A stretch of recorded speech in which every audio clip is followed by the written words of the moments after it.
I'm here with Marcus Wickham, who is this guy with the mustache, who runs sound for. The Plot and You. Is it the only one? I'm also running Sound for Boundaries today. Any more? Just today, those two. I also do Invent Animate, um, and that's it for right now. Just those two at the moment. Okay. Those are like my main two. Maybe some So, more in the future. Definitely, maybe some more. Yeah. Yeah. It's kind of a revolving door, which is how it goes for metal these days. So, It seems like metal and hip hop both are like revolving. right. Yeah. I tend to find that, like, I don't know. I did a lot of pop punk. Did a lot of emo bands. Okay. I did pop bands, not front of house, but metal is always so consistent. Like, I feel like everybody, my emails are always full of just, friends of friends. It's like probably the most, I would say, social genre where people are like, oh, you hired this guy, cool. Like, we're gonna grab him for this gig. So, yeah, just those two today and Invent all of the time. But yeah, perhaps maybe more in the future. Yeah. But So if you're trying to stay break into busy. the industry, go into metal Honestly, yeah, I'd say. or church. Because everybody's there. always hiring. Yeah, or church. Yeah, for sure. But, All right. So let's rewind a little bit. Mhm. What got you into running sound? Well, And where are you from? I'm from, I grew up in Columbia, South Carolina, which we're actually going to be there on the next show, which is super cool. I haven't run sound in my hometown before since I left. But that's a fun question because I originally I wanted to get into playing drums. I moved to Nashville to play drums. So failed musician. Essentially, or just like put a pause failed on musician church now. Go we, buy one. We literally I literally started out playing drums, and I had that plan A mentality with it, where I was like, I always want to be a musician. Like, this is what I want to do. This is what I'm passionate about.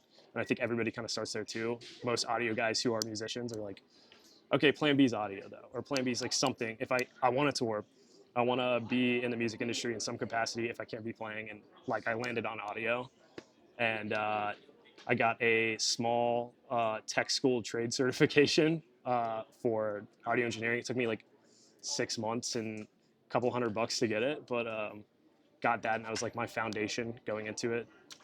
Getting some internships at like really shitty dive bar venues, which were great. They were very formative, working on analog gear starting out. But that was just kind of like all right, we're going to focus on music, but we also have this, and we're getting to start Internship at this. dive bars? Yeah, literally. Like I was shadowing. I mean, shadowing, I think is a better Yeah. word. Internship. But it was like unpaid shadowing. Huh. To watch, is this little spot called New Brooklyn Tavern. And it was like a 250 cat club.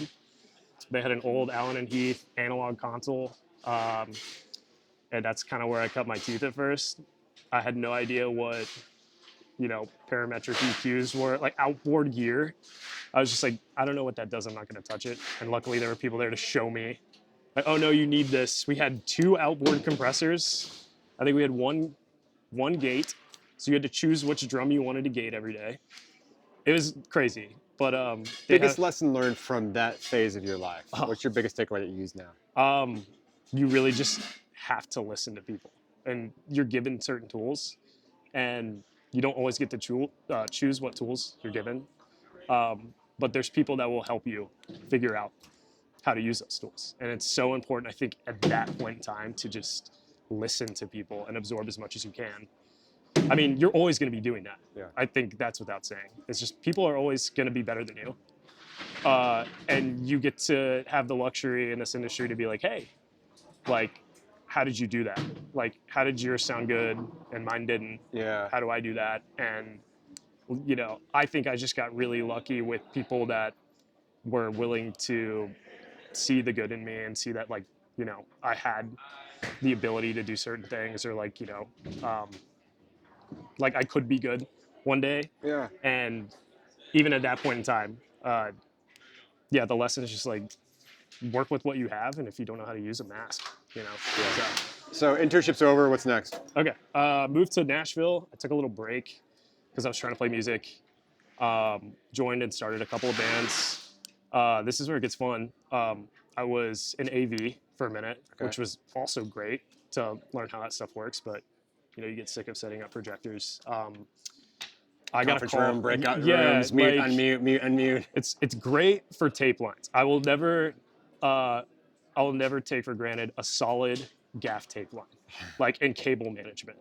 It's just like crucial Yeah. to the way I do things now. I mean, like, but I worked AV, and then I got a call from a friend who was just like, "Hey, I was Broadway in Nashville, you know, tons of live music, tons of bars, tons of venues, whatever." And he was just like, "Hey, I got a venue down here that I think you would be a great fit at. I know that you kind of do audio, and that you're trying to get into it more. I won't say the name of the bar because it's tied to a specific person, like they all are. But yeah. so Do you mean that one no. bar in Nashville? Yeah, It's tied to it? exactly. No, no. But it was a huge. It was 4 story or 5 stories, 4 stages. You mix 2 bands at a time. So 15-minute changeover. you say you mix 2 bands at a time? You mix 2 bands at a time on an iPad. So, and like main stage was like 500 upstairs, 250 upstairs, another 250, and then a rooftop that was 150. So you just got to walk back and forth and mix. Yeah, stairs. Just your job is running around with an iPad, running up and down stairs, and tackling feedback through monitors. And that's where I got like good enough to be Front of house and confident. monitors at the same Yeah, time? front of house monitors. Just damage control the whole time. It was, yeah. I mean, nobody's on in-ears most of the time. Sure. Gear's falling apart because those bars are open from like 9 a.m. until 2 in the morning, 7 days a week. And once again, you're given tools and you're just like, I got to make this work. Like, what am I supposed to do? Not mix 2 bands in 30 minutes and run back and forth and make sure they're okay, not feeding back. And you just get good at feedback control, honestly. And like how to use your graphs sparingly and precise. And yeah, just making shit sound good. Yeah. Like terrible situations sound okay or listenable or, you know. And I did that for about 4 years. And in my second year ended up, I was 21 and I was promoted to production manager because my boss got fired. And I was like, I have no idea how to do this. Like, I'm still really getting my feet wet. And they were just like, you know more than us. And you're the most qualified person we see. So, like, here's the job. If you want it, take it, figure it out. And I reluctantly said yes. But that really, like, changed my mentality a lot on, like, even just growing up at that age. Just being like, okay, my life is this job now. Like 7 days a week, this place is falling apart. And like, I have to be the glue in some fashion and I have to study things. I have to read manuals. Like I was not the kind of person to read a Shure manual. And all of a sudden I was just like going through boxes in a closet. Like, oh, we have this. This is how I would fix this. Oh, like this is how I would, you know, apply certain things or like, PA hangs. Like I was just like, I remember asking a friend, I was like, how long do you have to wait to get like truss inspected? Like how many years?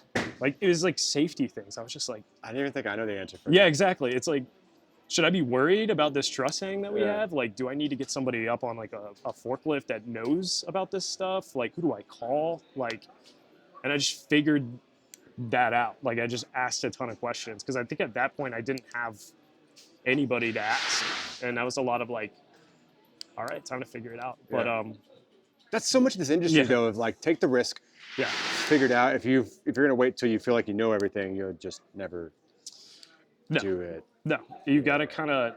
I was gonna say, getting burnt is like the best thing that could ever happen to you. And the first shift I worked there by myself outside of training, I couldn't figure out how to get to graphic EQs on an iPad, and I had 6.3K feeding back relentlessly in a PA on a Saturday night in a full bar. And I got fired. And then my boss was like, the venue wanted to fire me. And my boss was like, the sound manager was like, no, come back. We gotta work on you some more. Yeah. And gave me a second chance. But like getting burnt that way and not like turning away in shame and being like, oh, you know, maybe I'm not good at this. Maybe like I need to try something else. And, you know, that's like one of the best lessons you can learn. Yeah. It's just like, cool, you don't suck at this. You just don't know everything yet. And it's fine.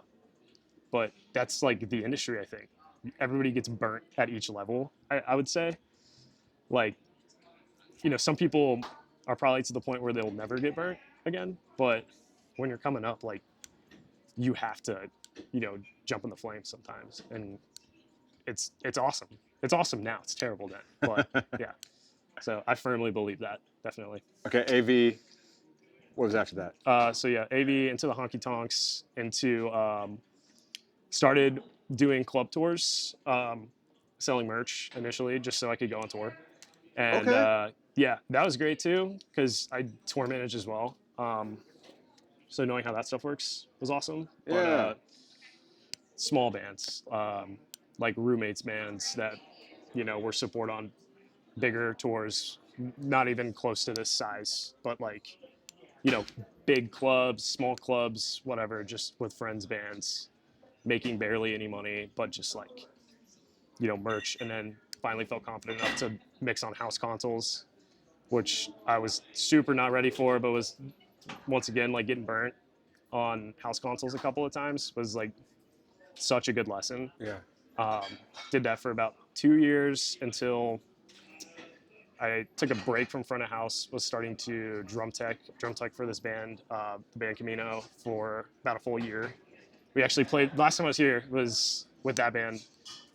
We were here for 2 nights, and I was on stage tonight. I get to be out here, which is cool. This is pretty cool. But did the whole tech thing, and once again, just learned like from the people that I was there with. Ended up turning away from that to do more front of house centric stuff. Metal kind of just in that moment grabbed me. I met some very formative people. Like got introduced to like a lot of the Bad Omens crew around then. Started working for Invent Animate, got paired up with them, and then just kind of kept going. Hey, what's up, guys? Hey. How was VIP? Great. Awesome. Making sure you're saying all the right stuff. Yeah. Good conversation. That's so far so good. God, it's like my parents. It's like mom and dad walking up, like, "What you doing? You making a cool video?" You say anything bad? Oh my God. Yeah, no. They said they were gonna do it too, so it's fine. They should have came in front. They should have. Yeah. Wait, come back. You guys should have came in front. I want to see your face just pop in. You can see it like right here. Yeah. No, so I got paired up. Where was I at? Yeah, Invent Animate. Started touring with them for like a full year, and that was like definitely a smaller band to get into it, but they were growing tremendously, and that's when I really started tour managing. And I got this whole setup, my M32. Bought my first full setup, bought a Waves card with it, bought my server that I'm still using both of these today. And yeah, just cut my teeth some more for a full year. And then these guys, we were on our headliner and then Animate, and we were in Detroit, and Miles, my monitor engineer, he was like, it was the Loving Touch. He was, that's the name of the venue. He wasn't, yeah. Okay. The venue's called the Loving Touch in Detroit, Ferndale. And He didn't give you the loving touch? He didn't give me a loving touch.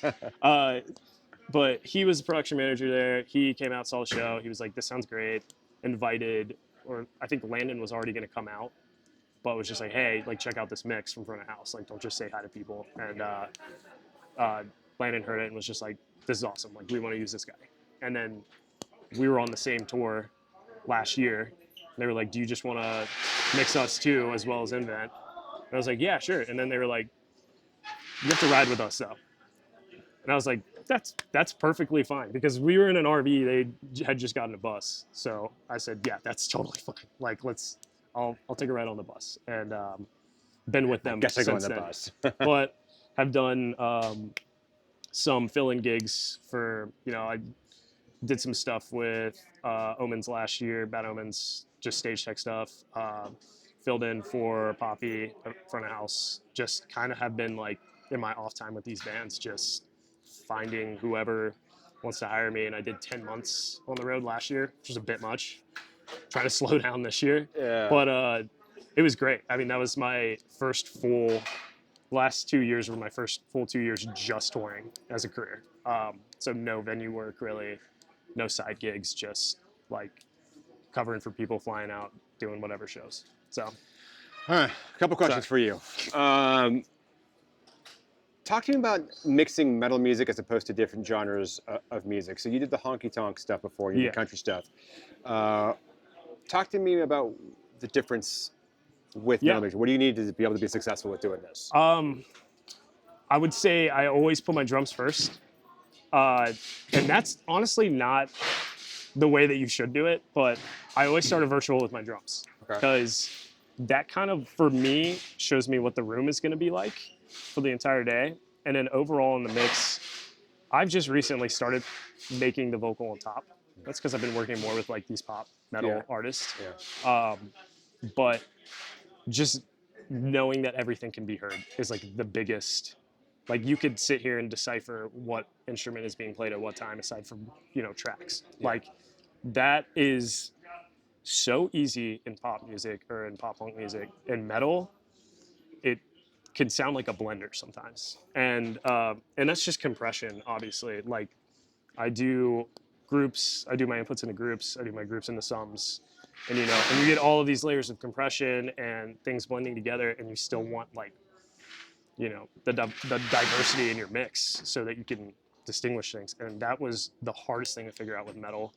I always had my drum mixes like way too loud because they're so far and few. There's more hits in metal than in pop punk or any other genre. So it's like, and I love the drum heavy mix, but I learned it was dominating everything for the longest time.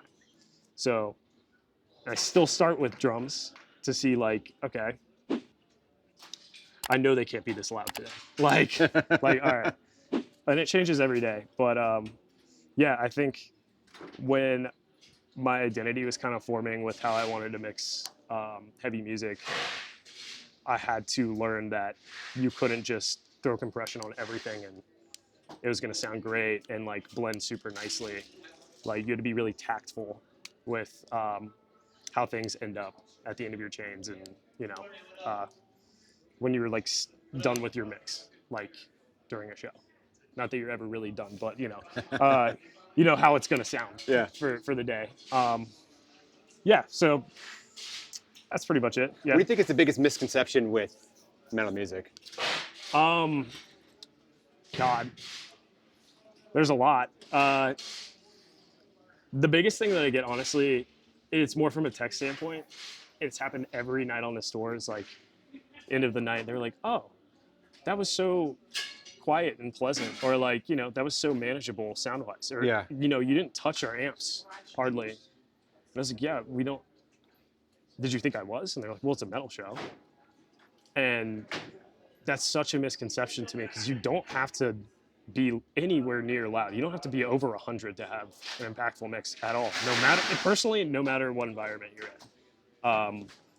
And that is, I think the biggest misconception is metal is loud.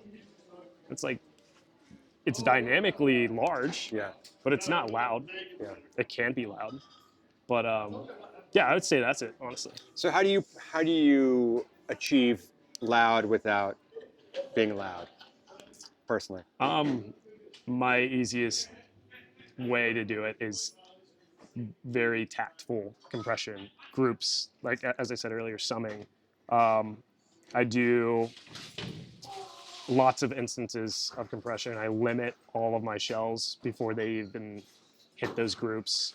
Everything is just tamed and compressed, and it's not getting squashed. It's just so many points of blending tactfully that aren't blowing out your mix, but are also giving like dynamic range in it, but you're sitting at your desired decibel level and you're not getting those jumps. Like I think vocal is the biggest thing. Honestly, I see other engineers struggling to tame to get underneath like a certain A weight. And it's just finding that point of compression that sits well with the vocal, that keeps it down. Like, I mean, I throw an L1 on my vocal and waves and, just keep it from jumping out of the mix. And I think that's the best way is like those points of compression, and you got to find the points that are going to jump and that are going to send you over the edge a little bit or, be too harsh, and just grab them, focus on them, and then bring them back down next. But compression and, using the Dynate on D-Live crushes, F6 on waves crushes, just finding those harsh frequencies and getting them to bear back a little bit. So, what's the coolest trick you've learned recently? Oh man, this might have to be for your Patreon. Oh, okay, then we'll put that in Patreon. Okay. Okay. Why the 1500? And then why do you have a Midas right here? Okay. Starting with the 1500. So I had a friend who was helping one of the bands I work for out, Matt from Bad Omens. He mixed I love Matt. Shout out to you, Matt. Shout out, Matt. He exclusively was working on 1500s, and it seemed like visually like the best jump up from the M32, because I was like, okay, like same size, compact. Yeah. I see so many of my friends using it. I really didn't know that much about it, and I wanted to. So when I did a tour with Bad Omens, I asked Matt, I was like, can I basically set your stuff up and tear it down every day? Because I just want to learn. I want to learn it. And he was like, yeah. I was like, I just want to. I want to see how this works in and out. And watched him mix every night on it. And I was like, I really like the way this console sounds. And then Invent Anime was like, I think we want to bump up to D-Live. Would you be down to do that? I was like, I got to learn it. But yeah, like super down. Because 96K, really, it's just the interface of it, how easy it integrates waves. I don't know. It's so easy to navigate. Anything I want it to do, like if in my brain, I'm like, I want to get to this point on this board, I can figure out how to get there. Like, what else do I love about it? It's so small. It can fly anywhere. It's so small. And it's very light. It's lighter than this guy over here, but it's a great console. It just really has. I'm doing scene switching now, so each song has a scene. Yeah. And then I just save show files. That's been crucial. The band, it's either you figure things out on their end, or you can do something like this. You doing monitors from front of house as well? Yeah, it's unfortunately, but we do monitors. It's just a split. I have a tech on stage with an iPad. Oh, perfect. And he is, everything's pretty much split. We had some issues the other night, and we ended up doing a Y cable to split vocals out because we wanted independent gain control. That's been awesome. Today, our sound check went great.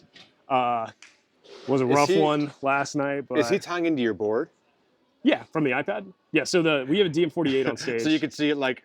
Yeah. We don't see one of your faders just going down. You could see me over on like monitors, just like messing with stuff if you wanted to. But yeah, so yeah, it's super easy for that. I think we're gonna do a split soon. We're gonna get a DMO and just fully split off from each other because it's time. Yeah. DM0s are awesome. Yeah. Okay, yeah, cool. I want to ask a little bit about this band and this tour. What is your favorite song to mix on this tour? Oh God, that's a great question. First, it was "Spare Me," their newest song. Just really, really cool vibe to it. The guitars are super heavy. I do like boosts, and have soft keys for boost, guitar, EQ boosts and stuff. It's just really chunky, big, and I think I've kind of gone back to. For a second, it was Forgotten, because that song's just fun. It's just big and heavy, tons of breakdowns. But they also just released Been Here Before on one of their volumes, and it's more of a lighter song, I would say, like happier. It's huge. It just, the light show that we have with Cole running it, and like the tracks that Landon produced for it, the tones on everything, the way the drums are blended into it, it just feels like you have this wall in front of you, and it's awesome every time. It's so much fun, which I'm excited for you to see that tonight. It is a cool song. So yeah, I would say Been Here Before is like above everything else, like my favorite one for this band. Yeah, I love that. Yeah, it's super cool. Oh yeah, and then I forgot to mention the 32R is my like opener console. I'll bring it on a lot of tours just to if anybody wants to use it, I double up still a lot. But this is my first console, and I'm bringing it everywhere pretty much. It's been through, I don't know, like 20 countries, so many flights, so many terrible baggage handlers. The mutes don't work on it. So you got to solo things to get access to them. It's just indestructible, but it's... Except for the mutes. Yeah, except for the mutes. Yeah, maybe, yeah, those could be better. But also, it has literally been thrown on a tarmac before. So I'm just surprised it's made it this far. But yeah, that's pretty much it. Favorite song. That's why that's here. Yeah. Awesome. Okay, Yeah. So you were a drum tech before. How much did that help with what you're doing now? Massively. And what's the key to getting some good drum sounds? Oh, yeah. I'm gonna be so honest. Be honest. No, lie to me. Okay. I'll be a terrible liar right now. But when I was drum teching and playing drums, I was always to feel. Like I would always tune my drums literally to feel. There's like a certain tension in a key that I would always be like, okay, like that's where I want this to be at. And it was all feel all the time. For Camino, I would have like recorded tensions, and that would be fine. And I would, we would do those every day, and everything was really consistent. We used lug locks, but for everybody else I've ever worked for, and for me out in front of house, I'll go up and I'll tune a drum, like for Michael or whoever. Brody from Inven doesn't let me touch his drums, but he tunes incredible, so I like leave that alone. But I just go up and I'm like, this is where I'm feeling it. Okay, cool. This is where the snare needs to be. This is the tension that I want on the snares. This is where toms need to be. I don't really go like musical about it. Like I don't try to tune the notes. I try to tune them and match them to like root note frequencies that I actually have on the mix. And that's kind of how I know if something's out of tune. If it's not hitting my bell curve that's bumped. You tune it to root note frequencies? Yeah, like literally, I'll show you. On a tom. Hold on. This is like, I don't know how common or uncommon this is, or, this might be bad practice, but it's like 161. That's my sweet spot on tom 1. So if he's hitting his tom and it's, floating back here a little bit, say around like 120, that's when I'm like, hey, grab a key, tune that up, and we get it right to where it's hitting that frequency again. Same with, tom 2. That's what I do on my toms. And then even snare, sweet spot's gonna be right at 200, and I try to have them at like 212, 220. And if it's anywhere behind that, I'm like, we gotta bring it up. Kick always lives around 60 for me. But that's, kick you can be a little more loose on. But yeah, it's crazy, but it's what's worked for me for the longest time.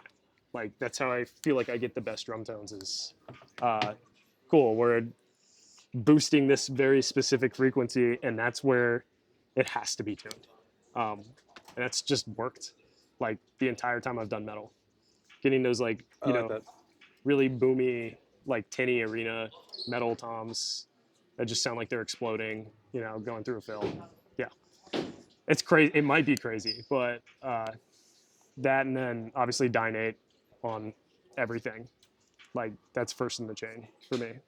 If you could go back to yourself at that bar intern spot and give yourself one piece of advice, knowing what you know now, what would you tell mustache-less, I'm assuming? Or did you have a mustache then? That, everything was going to be like, don't stress too much.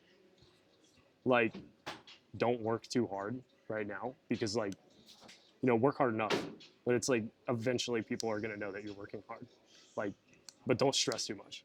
All I did back then was stress about like, am I going to make it doing this? Am I going to make it, is anybody going to care that I'm doing this? Or, I'm from South Carolina. How am I supposed to find bands in these other cities that are going to, either take me out to play or take me out to mix? It was just like, stop stressing. Just like go work. It's going to find you.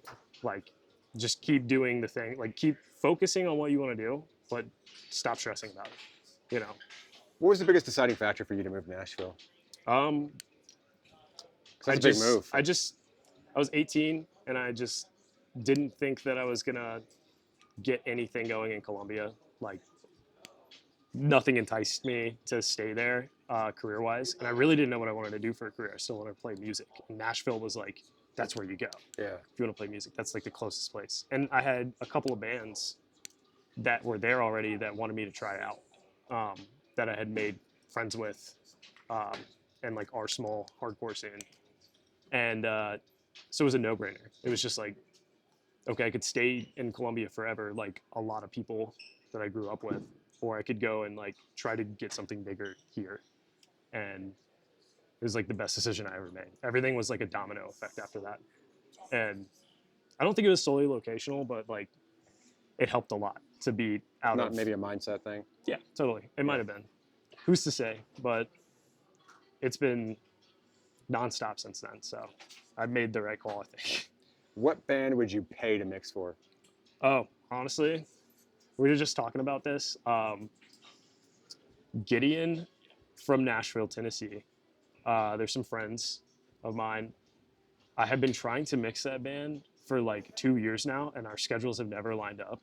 They're the coolest, like heavy band to me right now. Their music is so awesome. Like, yeah, I've literally like told their guitarists before. I was like, I don't care if like you have somebody or not. Just like if you don't, I don't care if you think I'm booked or not. Just hit me up, please. Because like I would just love to do this. I love that band. Also, the 1975, I just think is incredible, and I would be way out of my wheelhouse, but God, I would just love to even watch. I would pay to stand at front of house and watch their guy mix and just learn.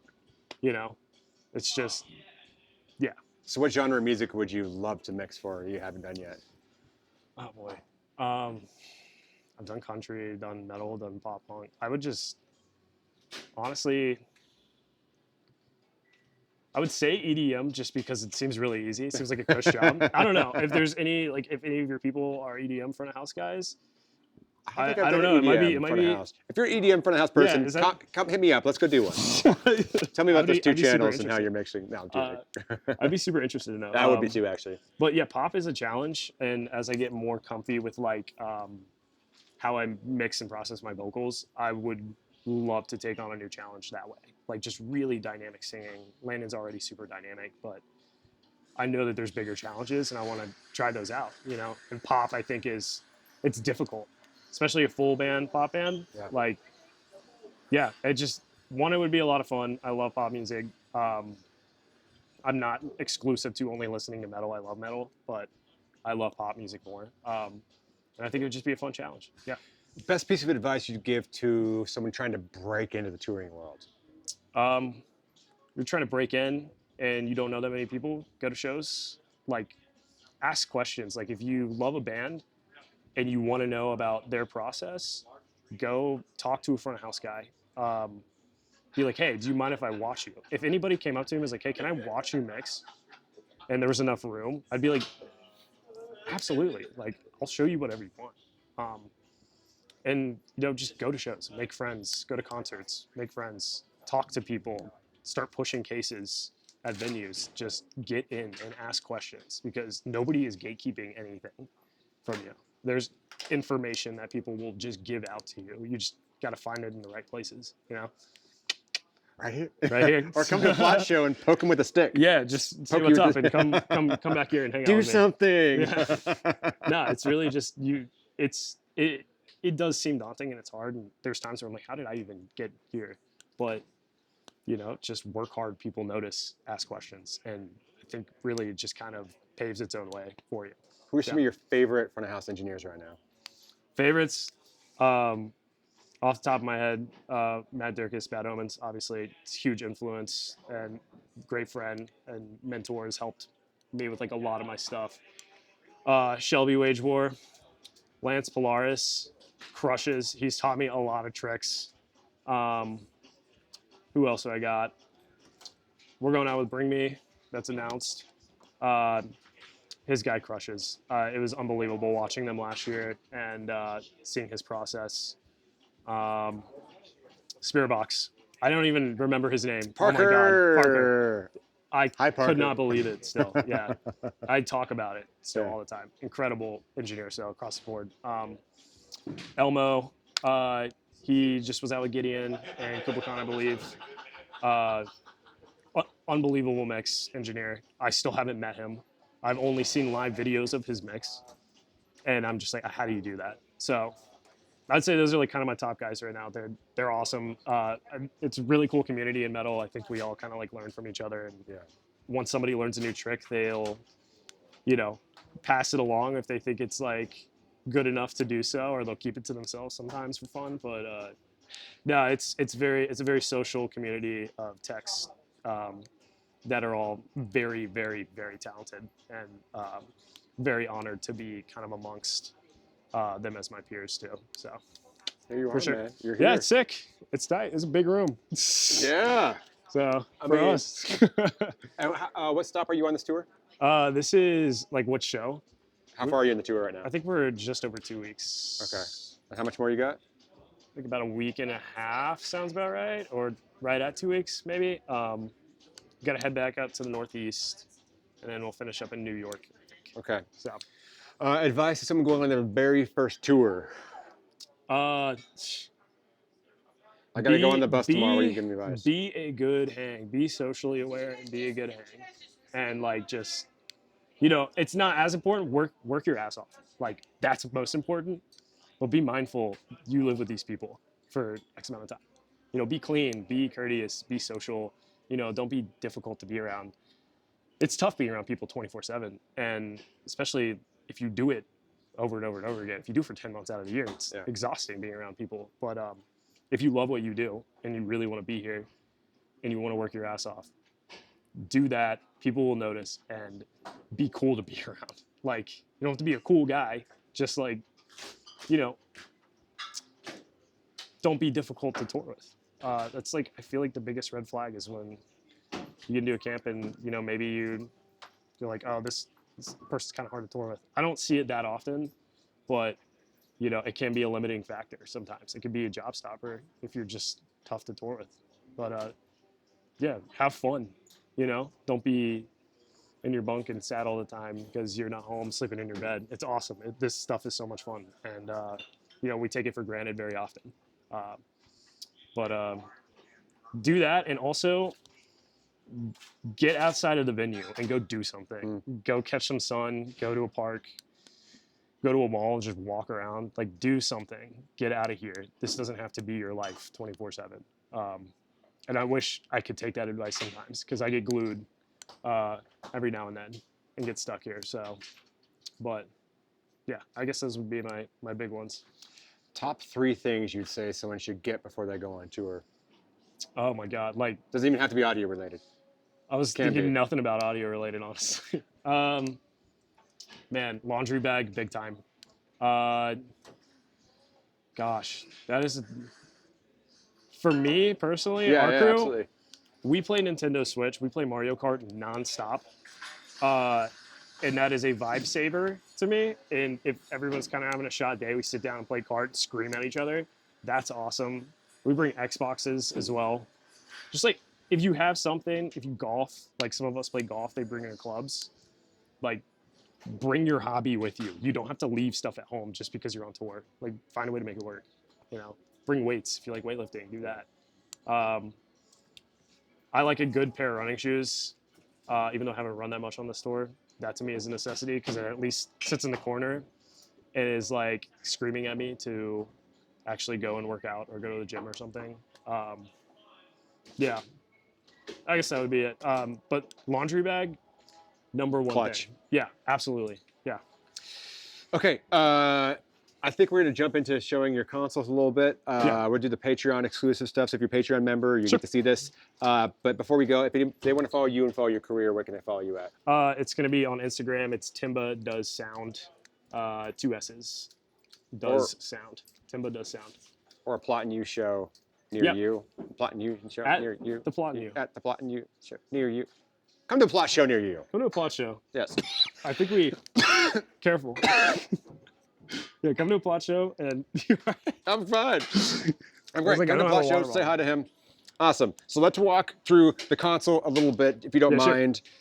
Walk me through it and show Yeah. me your setup and what you're doing, all the secrets.